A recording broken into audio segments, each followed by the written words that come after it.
کہ وہ اپنی مرضی سے قرآن کی کوئی بھی آیت بدل دیں. یہ اتھارٹی رسول اللہ صلی اللہ علیہ وسلم کو بھی نہیں تھی. اس کے بعد اگلا لفظ ہے واطیعوا الرسول، رسول کی اطاعت کرو. یعنی جو چیزیں قرآن میں نہیں ہیں اگر رسول بیان کر رہے ہیں تو پھر اب رسول کی اتھارٹی ہے. یا قرآن میں ہے لیکن واضح نہیں ہے، رسول نے اس کی وضاحت کر دی تو رسول کو یہ حق ہے کہ ان کی بات مانی جائے. اب آگے آ جائے تیسرا لفظ جو بنیاد ہے وہ ہے وہ اولی الامر. اولی الامر کے معنی ہے جو لوگ تمہارے اندر اتھارٹیز رکھتے ہیں، یعنی فقہا، علماء. ان کی بات کبھی بھی معتبر نہیں ہوگی اگر وہ قرآن اور سنت سے ٹکرائے. ہاں اگر کوئی مسئلہ قرآن اور سنت میں نہیں ہے، اگر کوئی سچویشن قرآن اور سنت میں نہیں ہے، مثال کے طور پر آج کرنسی ایکسچینج ہے، آپ ڈالر کی یورو سے کرنسی تبدیل کرتے ہیں، یا مثلا انڈین روپیز کو پاکستانی روپیز سے، انڈین روپیز کو ڈالر سے آپ کنورٹ کرتے ہیں. اس کا یہ مسئلہ قرآن میں نہیں آیا ہے، یہ مسئلہ حدیث میں نہیں آیا ہے، یہ مسئلہ فقہا نے حدیث کی روشنی میں ایکسٹریکٹ کیا ہے. تو جب فقہا کسی مسئلے کو ایکسٹریکٹ کریں قرآن اور سنت سے تو اس وقت فقہا کی اطاعت اور ان کی اتباع کی جانی چاہیے. لیکن وہ مسائل جو قرآن اور سنت میں آ گئے، بڑے سے بڑا فقی، بڑی سی بڑی گورنمنٹ اگر ان مسائل کو تبدیل کرنا چاہے ریفارم کے نام پر تو ایسے فقہا کو ہم ڈسکوالیفائی کرتے ہیں، ایسے فقہا کو ہم فقہا تسلیم نہیں کرتے، اور ایسی گورنمنٹس کو ہم یہ کہتے ہیں کہ انہوں نے اللہ اور اللہ کے رسول کی مخالفت کی. چونکہ اسی آیت میں آگے چل کر اللہ فرماتا ہے کہ فَإِن تَنَازَعْتُمْ فِي شَيْءٍ فَرُدُّوهُ إِلَى اللَّهِ وَالرَّسُولِ، کہ جب تم کسی چیز میں تنازع یعنی آپس میں ڈس ایگری کرو، مان لو تمہارے درمیان اختلاف ہو جائے کہ بھائی یہ نئی سچویشن ہے، اس میں کرنا کیا ہے، تو اب تم اللہ اور اللہ کے رسول کی طرف رجوع کرو. اس سے یہ ثابت ہوا کہ جو بنیاد ہے لیجسلیشن کی اسلام میں وہ اللہ اور اللہ کے رسول ہیں.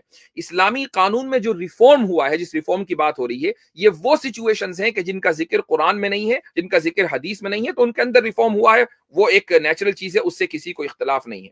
لیکن اس پوری کہانی کو یو سی سی سے جوڑنا یہ مناسب نہیں ہے. اس لیے مناسب نہیں ہے کہ یو سی سی میں کیا چیزیں آ رہی ہیں، یونیفارم سول کوڈ میں کیا چیز آ رہی ہیں. عدت کا مسئلہ قرآن میں موجود ہے. جب قرآن میں موجود ہے اور تو کسی جورسٹ کو، کسی بھی حکومت کو یہ اختیار نہیں ہے کہ قرآن کی اس آیت کو بدل دے، چاہے وہ اسلامی حکومت ہی کیوں نہ ہو، وہ خلیفہ راشدی کیوں نہ ہو. اگر کوئی چیز قرآن کے اندر واضح طور سے آ گئی ہے تو اس کو بدلا نہیں جا سکتا. اسی طریقے سے میراث کا قانون قرآن کریم کے اندر واضح طور سے سورہ نساء میں آ گیا ہے. یہ بتا دیا گیا کہ لڑکی کا شیئر کتنا ہوگا، لڑکے کا شیئر کتنا ہوگا، اور باپ کا شیئر کتنا ہوگا، ماں کا شیئر کتنا ہوگا، بیوی کا شیئر کتنا ہوگا. یہ سارے شیئرز واضح طور سے قرآن کریم کے اندر بیان کر دیے گئے. اب کوئی بھی حکومت آ کر یہ کہے کہ نہیں ہمیں یہ لگ رہا ہے کہ لڑکیوں کے ساتھ ناانصافی ہوئی ہے، تو وہ آپ کو لگ رہا ہے لگتا رہے، لیکن قرآن کا حکم نہیں بدلے گا، اور کوئی بھی فقیہ اس کی جرت نہیں ہے کہ وہ قرآن کریم کے اس حکم کو بدل دے ریفارم کے نام پر. جن مسلم حکومتوں نے اس کو بدلا ہے، انہوں نے ریفارم نہیں کیا، انہوں نے اسلامی قانون کو چھوڑا ہے، ترک کیا ہے، اور یہ ان کی بنیادی غلطی ہے. اسی طریقے سے طلاق کا مسئلہ بھی یو سی سی کے اندر آتا ہے، اور وہ یہ کہ مرد کو طلاق دینے کا اختیار ہے، عورت کو طلاق دینے کا اختیار نہیں ہے. اب آپ یہ دیکھیں کہ یہ مسئلہ بھی قرآن کریم کے اندر آ گیا کہ قرآن کریم نے من بہی عقدۃ النکاح، سورہ بقرہ کے اندر اللہ تعالیٰ یہ فرماتا ہے کہ جن لوگوں کے جس کے ہاتھ میں نکاح کا عقدہ یعنی نکاح کا جو اختیار ہے نکاح کرنے کے بعد، اسی کو طلاق کا اختیار ہے. یہ قرآن کریم کی آیت میں ہے. تو جب قرآن نے واضح طور سے کہہ دیا کہ طلاق دینے کا اختیار مرد کو ہے تو مرد ہی کو رہے گا. اب اگر دنیا کی کوئی حکومت یہ کہے کہ نہیں ہم تو یہاں پر ایکوالٹی لے کر آئیں گے، جس طرح مرد کو ہے ایسے ہی عورت کو ہے، یہ غلط ہوگا. مرد کو اختیار ہے، قرآن نے دیا ہے، حدیث نے دیا ہے. اس اختیار کو کوئی بھی بڑے سے بڑا فقیہ ایوولوشن آف لا یا اسی طریقے سے کہنا چاہیے کہ ریفارم کے نام پر بدل نہیں سکتا. تو میں قانون کے ایوولوشن کے خلاف نہیں ہوں، لیکن قانون میں جو ایوولوشن ہوا ہے اسلامی قانون میں، وہ صرف اس قانون میں ہوا ہے کہ جس کا ذکر قرآن اور سنت میں نہیں ہے. اور یو سی سی کے تحت جو مسائل آ رہے ہیں وہ تقریباً وہ ہیں کہ جن کا ذکر قرآن میں آ گیا اور سنت میں آ گیا. اب آخری بات یو سی سی کے تعلق سے، مسلمان بڑے پریشان ہیں کہ بھائی یو سی سی آ جائے گا تو کیا ہوگا. کچھ نہیں ہوگا، دھیلے کا فرق نہیں پڑے گا. میں آپ کو بتا دوں واضح انداز سے کہ یونیفارم سول کوڈ ایک پولیٹیکل مدعا ہے. مسلمانوں کو قطعاً پریشان ہونے کی ضرورت نہیں ہے، اس لیے کہ کیا آپ سمجھتے ہیں کہ آپ صرف انڈیا میں رہتے ہیں، دنیا میں کہیں اور آپ کا وجود نہیں ہے؟ مسلمان امریکہ میں رہتے ہیں، مسلمان برطانیہ میں رہتے ہیں، مسلمان آسٹریلیا میں رہتے ہیں، دنیا کے بہت سارے ممالک میں مسلمان رہتے ہیں. کیا وہاں ان کا مسلم پرسنل لا ہے؟ نہیں ہے. تو وہ کس طریقے سے رہ رہے ہیں؟ وہ وہاں پر بھی اپنے قرآن و سنت کے اوپر عمل کر رہے ہیں. کتنی ہی خواتین ایسی ہیں کہ جب طلاق اور نکاح کا مسئلہ ہوتا ہے، عدت کا مسئلہ ہوتا ہے، تو وہ امریکہ میں، انگلینڈ میں، آسٹریلیا میں جو سول کورٹس ہیں وہاں نہیں جاتی ہیں. حالانکہ سول کورٹس میں ان کو فائدہ ہے، دنیاوی فائدہ زیادہ ہے. مثال کے طور پر اگر ایک مسلمان عورت کورٹ میں چلی جائے اور کورٹ میں جا کر وہ یہ کہے کہ مجھے طلاق چاہیے اور مجھے ساتھ میں لائف ٹائم سپورٹ بھی چاہیے، صرف عدت کے دوران نہیں، تو جو حکومت، جو عدالت ہے، وہ اس کو لائف ٹائم سپورٹ دے گی یہاں تک کہ وہ دوسری شادی نہ کر لے. اسلام میں اس کو جو مینٹیننس ملے گا وہ صرف عدت کے پیریڈ میں ملے گا. اس کے بعد اس کو یہ ایڈوائز کی جائے گی کہ بھئی تم مینٹیننس